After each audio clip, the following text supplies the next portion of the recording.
following is a chapter reading by the Worm Audiobook Project. Please support the original author at parahumans.wordpress.com. Thank you and enjoy.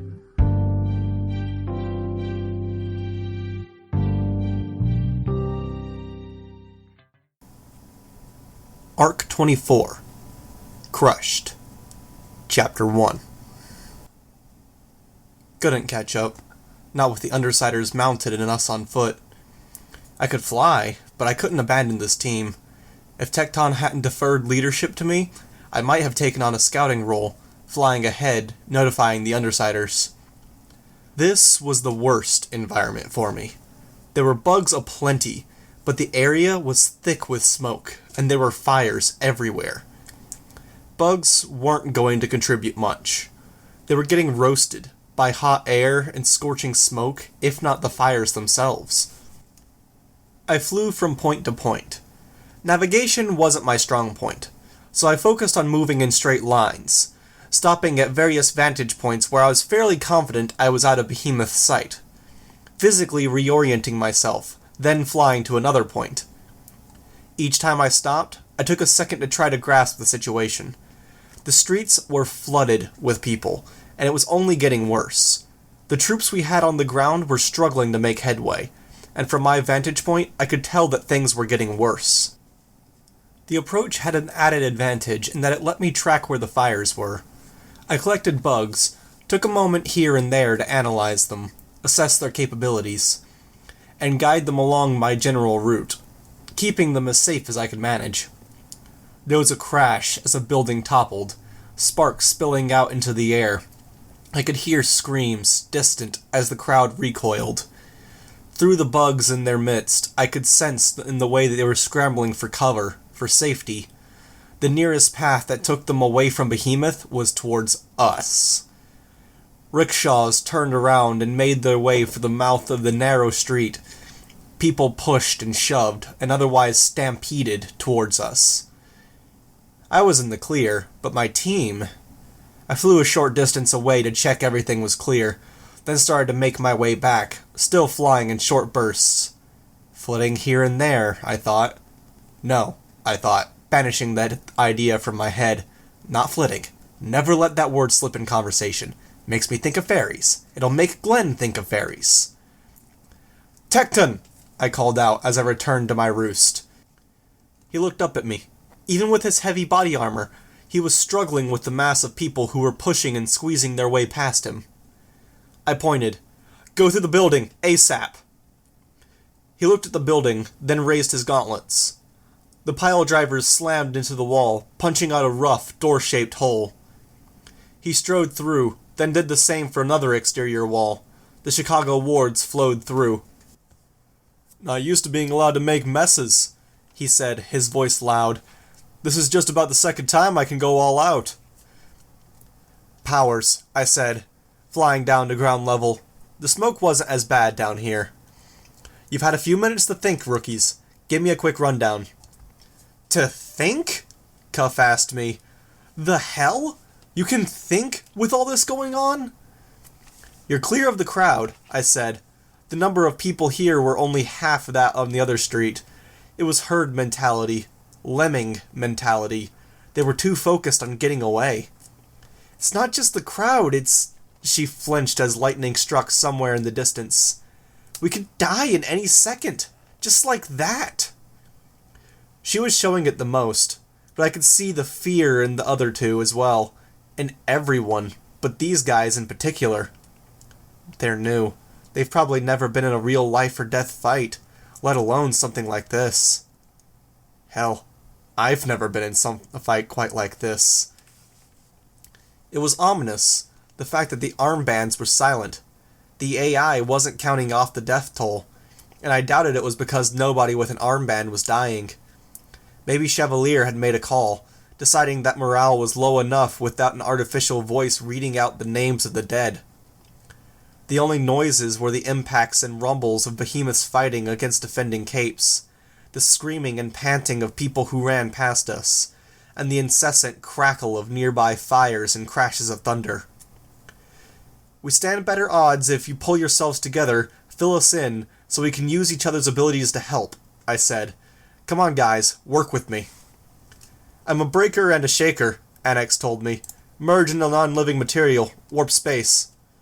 Warp it how? I asked. Reshape it, he said. He was still half walking, half jogging. But he stretched a white-gloved hand out 4 feet, touching a sign. His hand smeared against it as though it were more liquid than solid, coloring it the same white as his glove. The sign oozed back into the wall, virtually disappearing, and Annex removed his hand, slowly reeling in the extended flesh. The sign remained where it was, compressed against the wall, the surface flat. Okay, I said, making a mental note. Okay, good. While in there, I'm about as tough as whatever it is I'm controlling, he added. Alright, Golem? Golem had to stop running to demonstrate. He dropped to one knee and plunged a hand into the street. Ahead of us, there was a crash, a grinding noise. A hand made of pavement was reaching out of the ground, 5 feet long from the base of the wrist to the tip of the middle finger. The fingers seemed to move in slow motion as the hand pushed against stopped cars that were sort of in our way, shoving them to one side of the road. The hand submerged back into the road as he withdrew his own hand from the street. Okay, I said. There's synergy with Annex. Maybe Tecton, too. Anything I need to know? Limitations? Whatever I use my hand on has to match the exit point, pretty much. Asphalt for asphalt, metal for metal, wood for wood. I nodded. Bigger the thing I'm making, slower it comes out. Slower it moves when I try to use my fingers. Anything else? Lots more, but mainly I can only use my hands, arms, feet, and legs. My face, but that's not too useful. Cuff made a small noise as something crashed in the distance. Cuff? I asked. She didn't reply. Cuff! Tecton raised his voice. It seemed to wake her up. What? She asked. Your powers. Explain. She shook her head. When she didn't pull herself together enough to reply, Tecton set a heavy armored hand on her shoulder. She's a metallokinetic. Shape and move metal, short range, including the stuff she's wearing. Some enhanced strength and durability, too. Yeah, Cuff said, her voice quiet. Not half as cool as these guys. It's good, I said. I noted how she'd been paired with Grace. Did Cuff's presence here have anything to do with the fact that Grace was wearing a PRT-issue chainmail? They didn't give me the vibe that they were a pair in any friendship or romantic sense. But they were 2 bruisers. 2 girls in a group of mostly boys, and they were sticking together. That seemed to be enough. I was going to say something more, but a crash and the rumble of something falling down nearby stalled that train of thoughts. Oh fuck, Cuff said under her breath, as lightning struck close by. She was panting, and I suspected it wasn't the exertion. Oh hell, why did I wear a costume made of metal? I'm a walking lightning rod. You've got a regulation suit between the metal and your skin, right? Tecton asked. If it's a Type 3 or Type 4. No suit, Cuff said. She tapped the metal at her collarbone. Strongest of metals in direct contact with my skin. Got a layer that's almost liquid between this and me. You didn't think to change? He asked. I didn't think, she said, her voice quiet, harboring a tremor. Why the hell did she come if she was going to be like this? Fuck, Wanton said. You are a lightning rod. I don't think you're any safer or worse off than anyone else, I said, trying to inject a note of confidence into the discussion. I raised myself a step off the ground to get a better view of what lay ahead. The ground was shaking, a steady, perpetual tremor. His lightning doesn't follow regular channels. We're all lightning rods to him. Cuff didn't respond. I glanced down to see her frowning. Not reassuring, Wanton said. It's the truth, I said. We accept it, take it in stride, and use it. Can we change that fact? Or use it to our benefit? He'll zap us to death with one hit, even if we protect ourselves, Wanton said. Yeah, there's a benefit there. These guys aren't the Undersiders. Different strengths, different weaknesses. The Undersiders were good at approaching things from an oblique angle, at catching people off guard, being reckless, even borderline fatalistic. They had more experience than I was when I joined. It was the other way around here. Even Tecton, the oldest member of the group, the official leader, had less experience than I did. I didn't know them well enough to be able to guess what they brought to the fight. I considered the various powers as I flew from point to point, scouting with eyes and careful use of my swarm. Didn't want to let any of the mobile ones get burned up. The swarm included fruit flies, mosquitoes, cockroaches, and houseflies. Identical or almost identical to the ones back home. Surprising.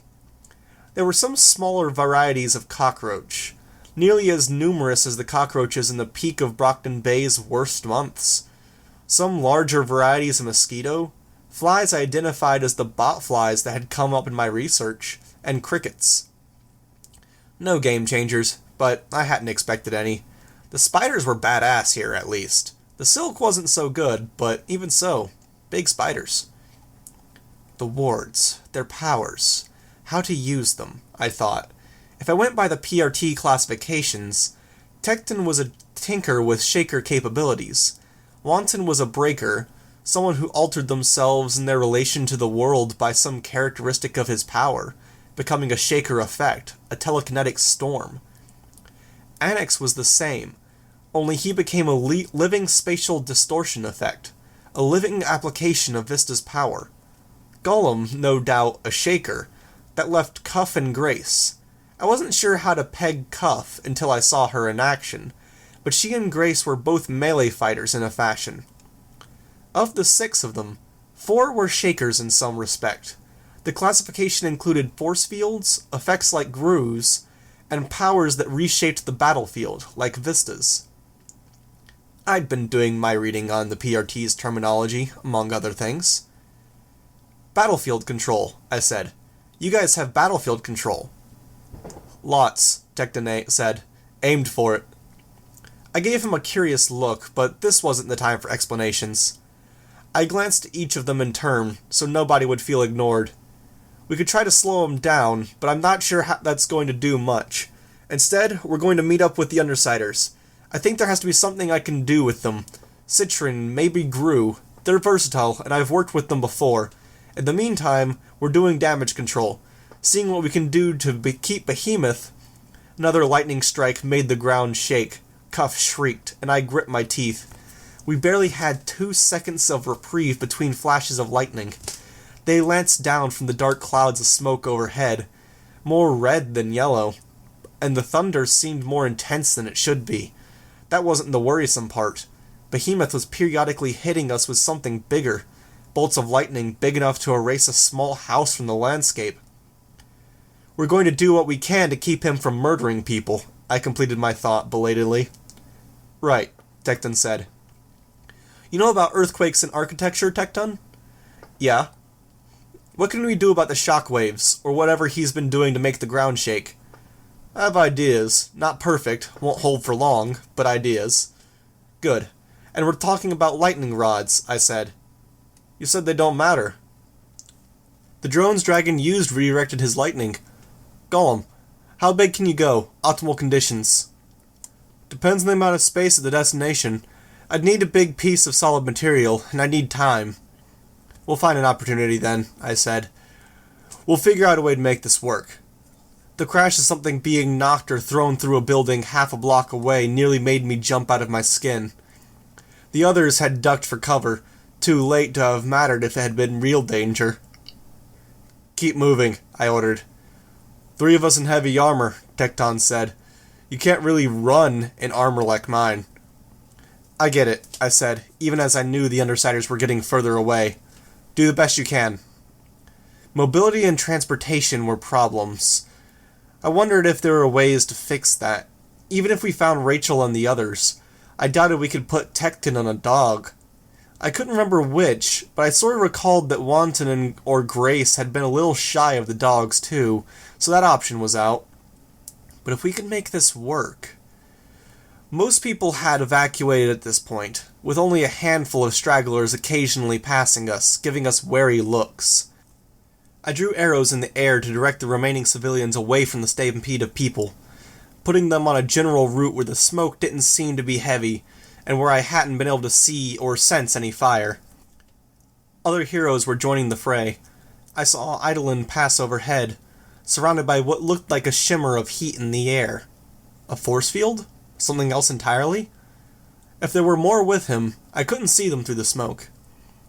I resumed my recon, continuing to expand the swarm that was keeping me company.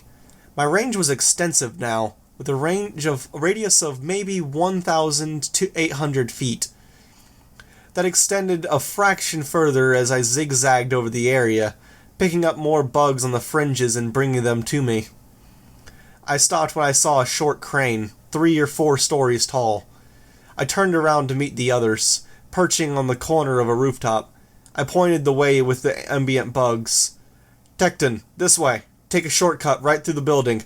I don't want to lose any time if we can help it." "Right," he said. It took only a minute for them to reach the crane. "We've got 2 people who can distort metal," I said. "Annex and Cuff. Maybe Wanton can help too. Tear it down. We're making our lightning rod." "You sure?" Tecton asked. "Because this makes a pretty good lightning rod on its own." I glanced nervously over in the direction where the smoke and lightning flashes were most intense. If he shot us, right here, right now, and turned the crane into a Tesla tower, this might be my dumbest move yet. I perched in the corner of a building, where I still had a measure of cover, and watched the battle in the distance. I could see Legend's lasers through the smoke, hundreds at a time, radiating out from a central point, from Legend himself, then turning sharply in the air to strike Behemoth. Behemoth was using flame, which is some small reassurance, and he was occupied with the 2 remaining members of the Triumvirate. "Yeah, do it." Both Annex and his costume merged into the base of the tower, and gradually climbed up to the point where the upper part still stood.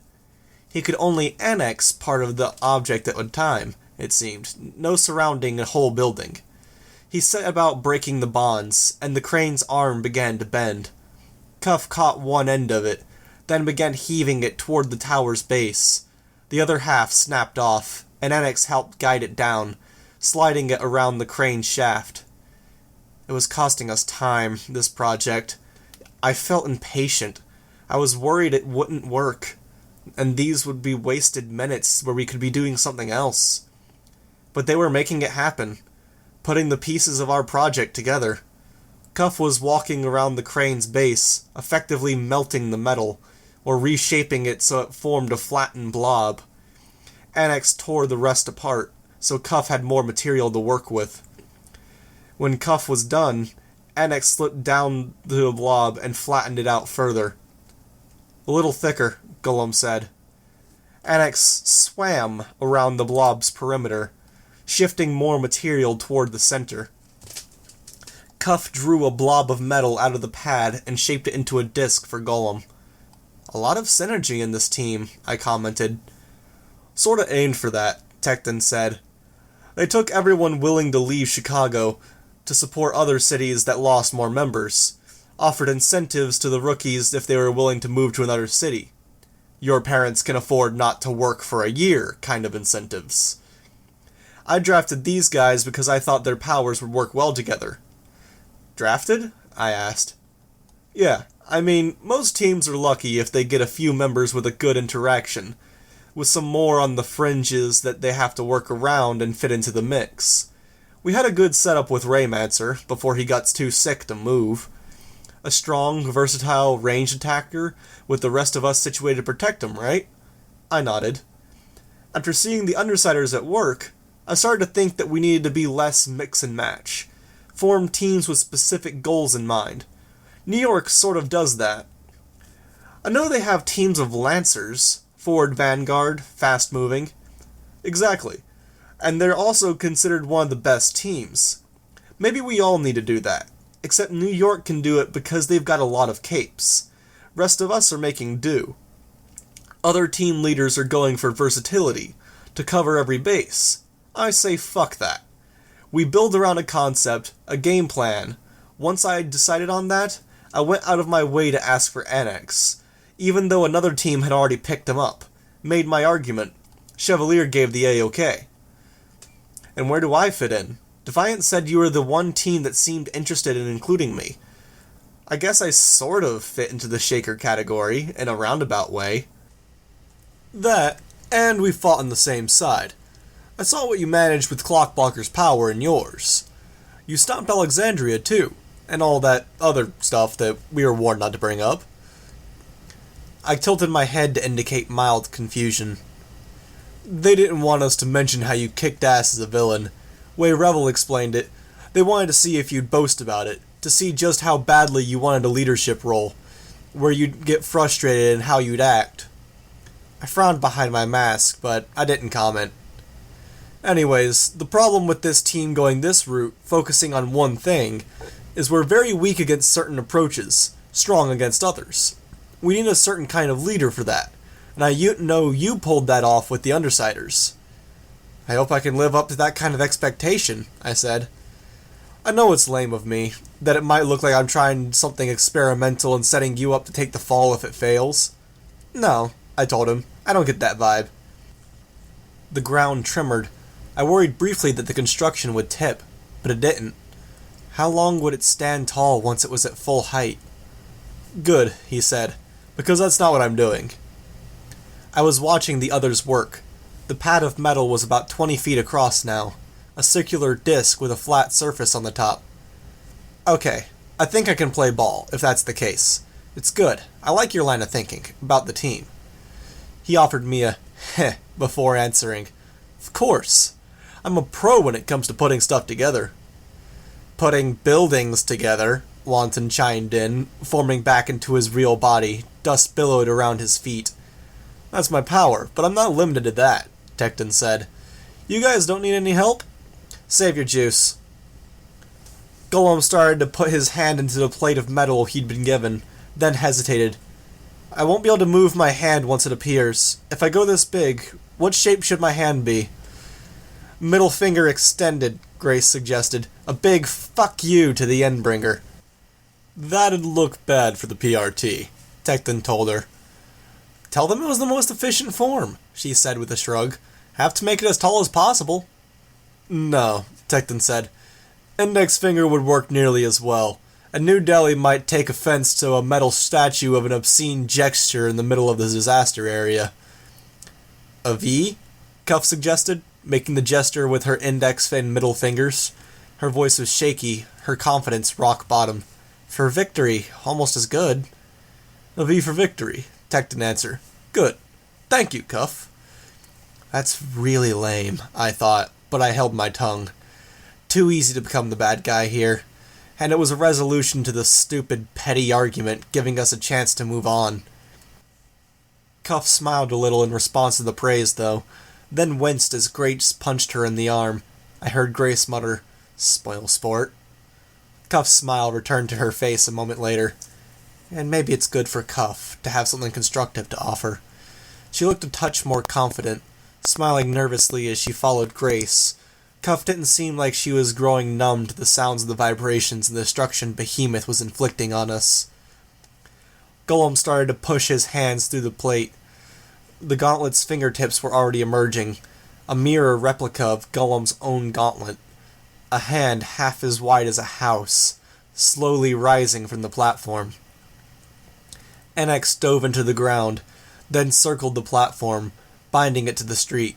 He disappeared beneath the ground, then emerged a few seconds later, pulling his cloak tight around himself. Reinforcing, so it doesn't fall over on us. Also bought a spike of metal into the ground. I can help, Golem said. He reached his other hand into the ground, and a smaller hand fashioned out of pavement lurched out of the ground to rest against the base of the arm. He withdrew his hand, leaving the pavement hand in place, then repeated the process, until 6 arms were supporting the spire. Not sure how well that'll work as it grows. Good job, both of you, I said. I held my breath as the wind brought heavy smoke past us, waited for it to dissipate. There were too many variables to cover, and I wasn't sure enough about this squad to believe I'd accounted for all of them. Can you move while carrying the plate? Think so, Golem said. Let's go then. Starting to realize why all the capes are so fit. Looking good in the skin-tight costumes, Golem huffed, as we made our way towards Behemoth. So much running around, the training, constantly going places, never time to have a decent meal. He trailed off, too out of breath to speak. I eyed him. The armor made it hard to tell, but he might have been somewhat overweight. The hand rose into the air, a virtual tower, as we made our way toward the battlefield. Golem had to push his hand in very gradually to achieve the effect, and it disappeared into the panel.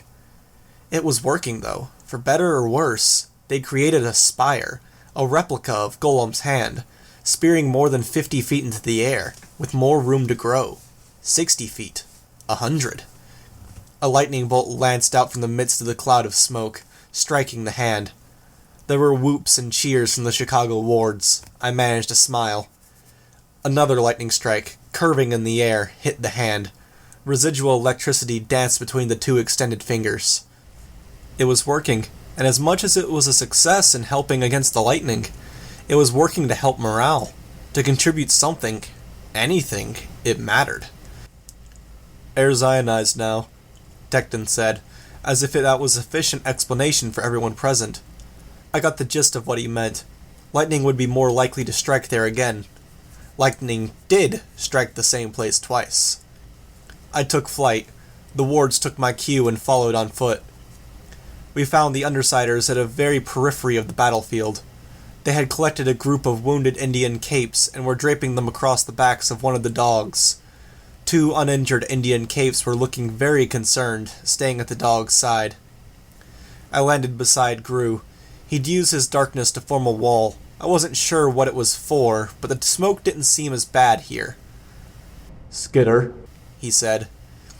I didn't correct him. "You'll always be Skitter to me," he'd written, or something like that. "Got a plan?" I asked. "Dealing with the wounded," he said. "Nothing else." I studied him. I could see how defensive his body language was. His glower. The way he moved with an agitation that didn't suit him. Was he not holding it together 100%? "Where's Tattletale at?" I asked. I kinda got distracted as everyone was moving out. "At the command center with Accord. She just contacted us through the armbands. They're waiting to talk to Chevalier, fine-tune the defenses. Accord thinks he can layer the defenses to maximize the amount of time we buy. Scion was occupied with some flooded farmlands in New Zealand. Flew towards South America last they saw. Wrong direction." I nodded, my heart sinking. It didn't seem we'd be able to count on him, not any time in the immediate future. Imperian? Foil? Citron and Ligia? With Accord and Tattletale? "No, those 4 split off into another group. They can put out fires, and Citron can protect them from the lightning strikes so long as they aren't moving around too much. Flechette's using the opportunity to shoot him, for all the good it's doing. Our group wouldn't be any use to them, so we're doing what we can here, a little further away." "Got it," I said. "You have a way of communicating with them?" He tapped his armband, then pressed a button. "Relayed this message to Citron. All well. Skitter and Chicago wards just arrived. Inform as to status." There was a pause. "Message from Citron," the armband reported, the voice crackling badly, and the crackling redoubled as the voice stated. "Status is green." "Any objections if we assist your group?" Gru shook his head. He started to reply, but was cut off as Behemoth generated another shockwave. A rumble drowned everything out, as every building without something to protect it fell. "No objection," Gru said, when the rumble had dissipated. He echoed my question from earlier. "Got a plan?" "I wish," I said. "More lightning rods, maybe, if we get the opportunity." The smoke was clearing toward the battle's epicenter. Legend and Eidolon were a part of that, as were the craft that supported them. The fires were dying out, extinguished or stamped out. Behemoth wasn't that tall. Hard to make out above the buildings that still stood. I chanced to look, and flinched as another bolt of electricity made its way toward the lightning rod. The path of least resistance. Behemoth had noticed that time, and he decided to do something about it, because he lashed out at Legend and Eidolon once more, driving them back, and then he made a beeline for the structure. He threw electricity outward, 2 bolts, continuous in their arc, and they briefly made contact with the tower. A second later, they broke free of the tower's draw. He was paying attention to where he was shooting now, not simply striking across a distance with the goal of setting indiscriminate fires. Fire roared around Behemoth as he got away from the area that had already been scorched and blasted free of any fuel sources. His diakinesis fueled the flames, driving them to burn hotter, larger, and with more intensity. With a kind of intelligence, the fires had spread to nearby buildings, ensuring that no place was safe nor untouched. I could see the blaze make its way closer to us. Not a concern in the next minute, maybe not a concern in the next 5, but we'd have to move soonish. Legend and Eidolon hounded the Endbringer, Legend initially a blur that I couldn't even be pinned down long enough to strike, even with the lightning. As the hero flew, he filled the sky with a series of lasers that raked Behemoth's flesh, and targeted open wounds to open them further. When Behemoth turned away to deal with Eidolon, Legend slowed, and the lasers grew in number and scale. "What's with the hand shape?" Regent asked, as he poked his head out from cover enough to peek at the scene. "A V," Golem said, his voice small. "I get it. You're calling Behemoth a big vagina." "It's for victory," Cuff said, sounding annoyed. "That's lame," Imp said. "Really lame," Regent echoed. "I prefer the vagina thing." "Way you dress," Grace commented. "I wasn't so sure." "Oh," Imp cut in. She elbowed Regent. "Oh, you gonna take that?" Regent only laughed in response, shaking his head. "Is the little princess feeling brave?" Grace taunted Regent. "Come on." "It's for victory," Cuff said, her feeble protests lost in the midst of the exchange, and in that instant she sounded surprisingly young, vulnerable. "No fighting," I said. "Have to stop this before it escalates. Regent, stand down. Grace, you too." Regent snickered under his breath. "And no more banter," Gru said. "There's more people to help. Move. With luck, those guys can keep 'em busy long enough for us to clear out." "Teams Mommy and Daddy reunited," Imp commented, adding an overdramatic sigh. "So awesome." "I'll point you guys to the wounded," I said, not taking the bait. "Go." "No saying or doing stuff that'll get us killed, like saying goodbye or getting laid," Regent commented. "There are rules." "Get us killed? What's Weaver doing?" asked Cuff, sounding alarmed and confused. Regent glanced at her. "I'm just saying. Gru's already screwed. He's not a virgin, he's black." Gru struck Regent across the back of the head. His crown and detached mask were moved slightly askew, and Regent fixed them. He told Cuff, "Regent's being an idiot. Ignore him. Now go." "This way," Tecton said, setting a hand on Cuff's shoulder, opposite direction from Regent. Imp started to turn around to follow the pair, grabbing Regent's wrist to pull him after her. Gru stepped in her way and physically turned her back around. "Sorry for our contribution to that," Tecton said. "Grace gets hard to handle when she's stressed." "I understand. Regent and Imp," Gru started. "really have no excuse. That's pretty much the status quo.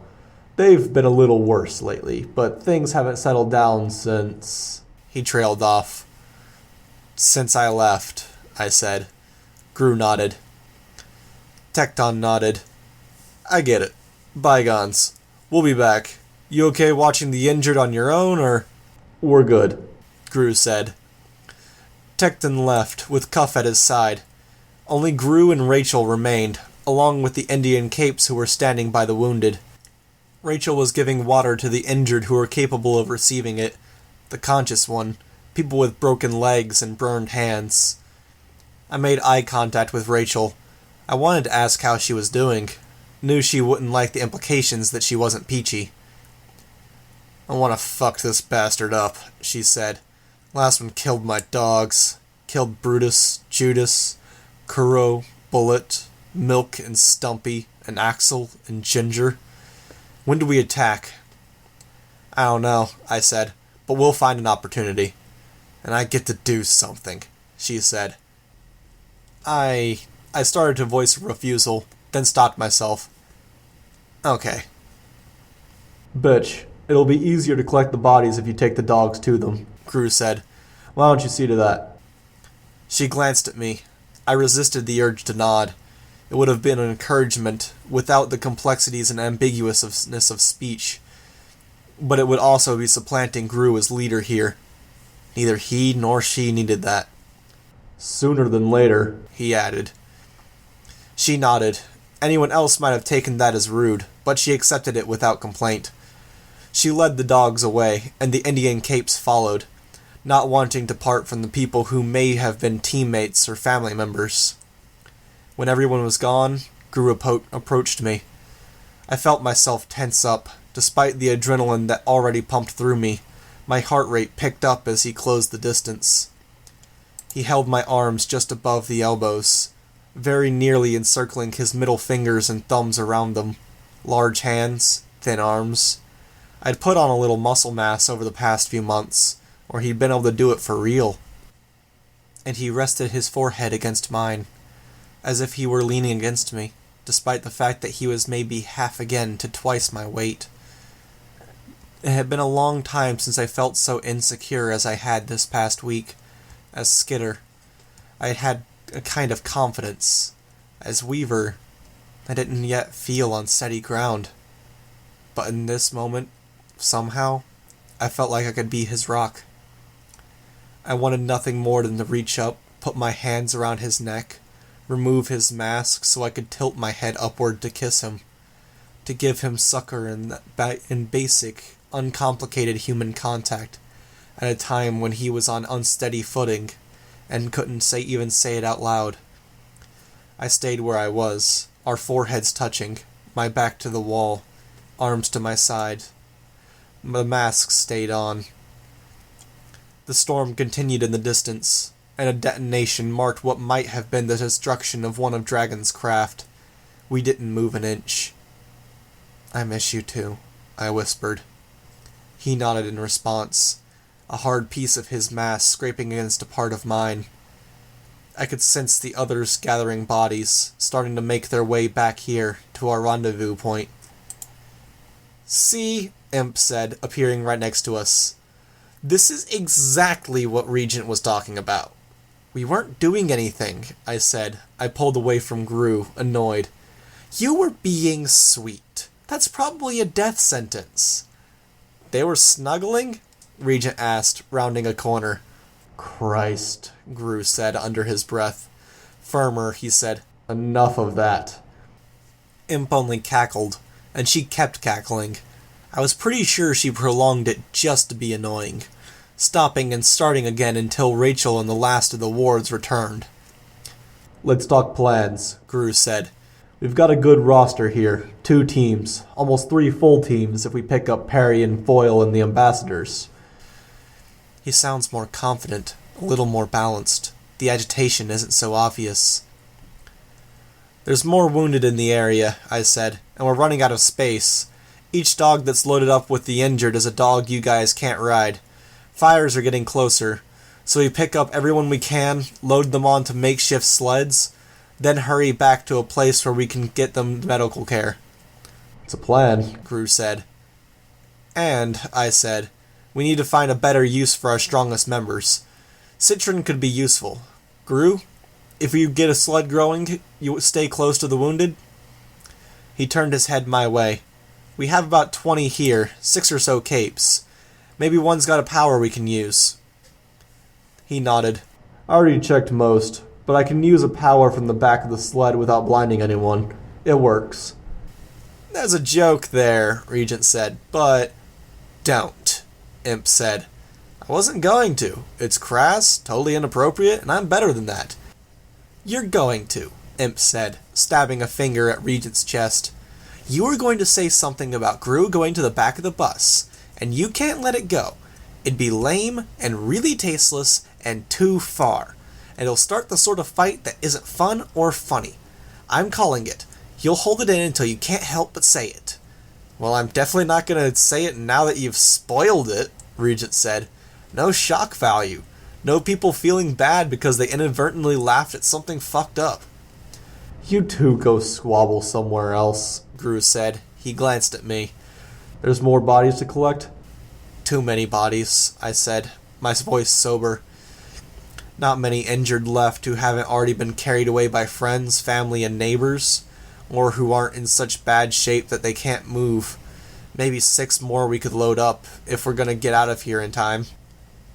Go, Gru said. She'll show you the way. Run, I said. They didn't have to run, but it got rid of them sooner. Children, Gru muttered under his breath. Wards, I said. If you aren't making the sled, go get the rest. I'll help. My team left Annex and Cuff behind while we collected the wounded. The one I was helping was a child, burned. She wasn't any older than 10. She said something incomprehensible, another language. English? I asked. She only stared at me, unable to understand me any more than I understood her. Her eyes were a little glazed over, but the pain in her expression and the fear suggested the benefits of being in shock were receding. A part of me felt like I should have helped her sooner, but it wasn't a logical part of me. There was so little I could do, and it didn't matter if I did it before or now. Maybe a small part of me was putting it off because it wasn't going to be pretty. I'm not that scary, I said, okay? I pulled off my mask. See? Ordinary person. Her expression didn't change. I'm gonna have to move you, I said, and the words were for me as much as they were for her. I kept my voice gentle. It's going to hurt, but it'll mean we can get you help. She didn't react. I studied her. Blisters stood out on her arms and neck, and on the upper part of her chest. I could maybe understand a little of Rachel's anger at the loss of her dogs, seeing this. Behemoth probably hadn't given a coherent thought to the pain he'd inflicted on this girl, on countless others, just like Leviathan had mindlessly torn through Rachel's dogs. Why? Why did the Endbringers do this? Were they the part of the passengers' grand plan? Cauldron's monsters, taken to an extreme? Tattletale had said they were never human, but she'd been wrong before. Or maybe I hoped they had been human because it was an answer, because the alternative meant I didn't have enough data points to explain it. With as much gentleness as I could manage, I moved bugs over the girl's body. She reacted with alarm rather than pain, and I shushed her. The bugs were spreading possible infection, no doubt, but I suspected that infection was inevitable, given the circumstance. Using the bugs let me know where the blisters were, where the skin was mottled with burns. I took off my flight pack and flipped it over. Like ripping off a band-aid, I thought, only it's at someone else's expense. I lifted her, and she shrieked at the physical contact, at the movement of the burned flesh against the clothing and the ground. I set her down on the flight pack, placing a hand on her unburned stomach to stabilize her. I activated the left and right panels gently, so it had a general lift without any particular direction, and I led her to the sled in progress. Golem had already returned, and the 3 of them were combining powers to make the sled. Cuff was feeding the chain Rachel had provided into loops at the front. With Gru's help, I eased the girl down from the flight pack, setting her with the other wounded. We're going to hurt him, I said, retrieving the flight pack. Behemoth? Cuff asked me. We're going to find a way, I said, and that was all. I met the little girl's eyes. Cuff followed my gaze. I guess I'm on board with that. Why did you come? I asked. I mean, I get why we all came on a level, but no offense, you're in a totally different headspace. For my mom and dad, she said. I glanced at her, but she didn't elaborate. It took another minute to get the sled prepped and people mounted. Rachel enhanced the size of her dogs so they'd have strength to pull not only the wounded, but the 2 teams as well. It meant they were slower, but it also meant moving nearly 40 people with 4 dogs. I took off, flying, leading the way and giving directions with bugs as they followed. A crash, heavier than any we'd had yet, made the dogs stumble, falling. It very nearly overturned the sleds. Bitch had fallen from where she sat on Bentley's back. I stopped at her side to make sure she was alright, gave her a hand in getting back to her feet. She accepted it without complaint or incident, but when she met my eyes, her glower cut right through me. Was that her resentment at work, or my guilt that made me feel that way under her gaze? Once I'd verified there were no damage had been done, I rose just high enough to peer over the top of a building. The lightning rod had tilted. Leaning against an adjacent building, the supports Golem had raised had crumbled. Behemoth, too, had fallen.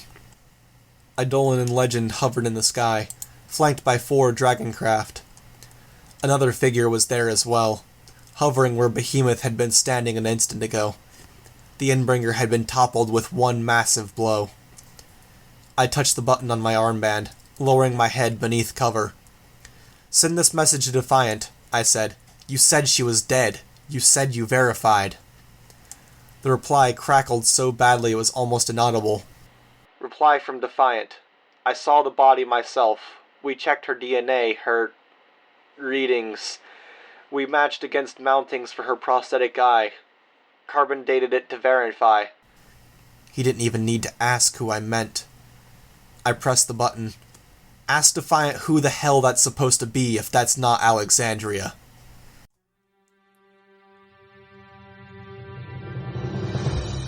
Hi, this is Ranku. You just finished listening to a chapter from Arc 24, Crushed, from the web serial Worm by J.C. McCrae. This production is brought to you by the Worm Audiobook Project. If you'd like to know more about us, or to volunteer your own services, please check us out at audioworm.rein-online.org. You can download or listen to every chapter directly from our site, or you can find us on iTunes or any podcast app under Worm Audiobook. Thank you for listening.